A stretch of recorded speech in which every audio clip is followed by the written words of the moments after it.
Hello everyone, welcome back to my channel Pawan eco world. Students, हम कर रहे हैं 12 नंबर का कॉन्सेप्ट जो कि है ASAD कॉन्सेप्ट, जिसका हमने चैप्टर नंबर 7 कवर अप कर चुका है। चैप्टर नंबर 8 जो कि आज हम इंट्रोडक्शन देंगे और हम स्टार्ट करेंगे उसे।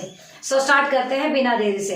देखिए बेटा, पहला कॉन्सेप्ट है, मतलब चैप्टर के नाम से ही पता चल रहा है, short run equilibrium output. Short run equilibrium output का मतलब है कि इकोनॉमी के अंदर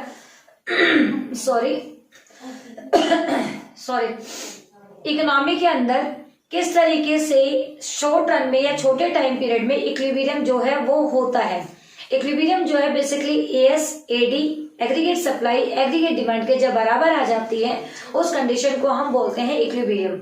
तो बेसिकली शॉर्ट रन के अंदर इक्विलिब्रियम कब होगा, कैसे होगा, कौन कौन सी कंडीशंस होंगी, कौन कौन से कॉन्सेप्ट होंगे, वो सारे हम इस चैप्टर में डिस्कस करेंगे। तो देखिए, सबसे पहले है हमारे पास में कॉन्सेप्ट ऑफ शॉर्ट रन।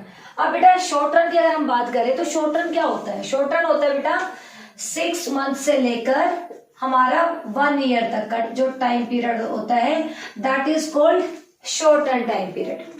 अब अगर मैं आपसे बात करूं शॉर्ट रन टाइम पीरियड, 1 साल के अंदर आपने कोई बिजनेस स्टार्ट कर दिया और भाई 1 साल के अंदर ही आप उसमें बहुत सारा प्रोडक्शन आपको देना हो, तो क्या आप मशीनें खरीद कर लाओगे, एडिशनल बिल्डिंग मशीन जो लैंड है वो बनाओगे? ऐसा नहीं होता। शॉर्ट रन टाइम पीरियड के अंदर हमारे पास जो टाइम पीरियड होता है बहुत ही लिमिटेड होता है, सफिशिएंट नहीं होता है।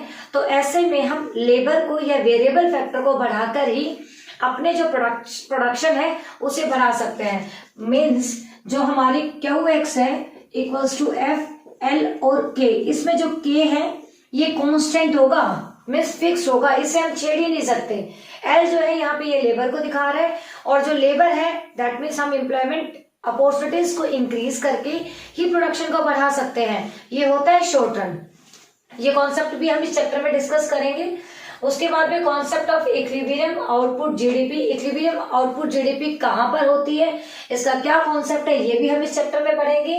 Determination of equilibrium output GDP ASAD approach और SI अप्रोच। सीधी बात है, एग्रीगेट डिमांड एग्रीगेट सप्लाई वाली अप्रोच भी हम इसमें पढ़ेंगे। सेविंग्स और इन्वेस्टमेंट, ये अल्टरनेटिव अप्रोच है, ये भी हम इसमें पढ़ेंगे कि इक्विलिब्रियम कब, कहां और कैसे होता है। आफ्टर दैट जो shift in equilibrium impact of additional investment, हमारी जो GDP जो है वो ASAD के बराबर हो गई, S इक्वल टू I के बराबर हो गई, फिर उसमें एडिशनल इन्वेस्टमेंट हो गई, तो उसकी वजह से GDP शिफ्ट हो गई, मान लेते हैं इस पॉइंट से इस पॉइंट के ऊपर। तो ऐसे में किस तरीके से मतलब शिफ्ट होगी वो वाला कॉन्सेप्ट भी इस चैप्टर में मैं डिस्कस करवाऊंगी।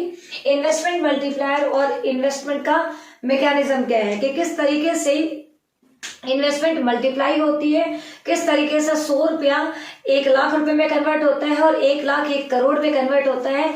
ये वाला कॉन्सेप्ट भी हम इस चैप्टर में करेंगे। तो बेटा तैयार रहे, ये आपका था इंट्रोडक्टरी लेक्चर। इसके छोटे छोटे पार्ट्स में मैं इस चैप्टर को पूरा करवाऊंगी। मिलते हैं इसके पहले और दूसरे कॉन्सेप्ट के साथ, तब तक के लिए बाय बाय, टेक केयर।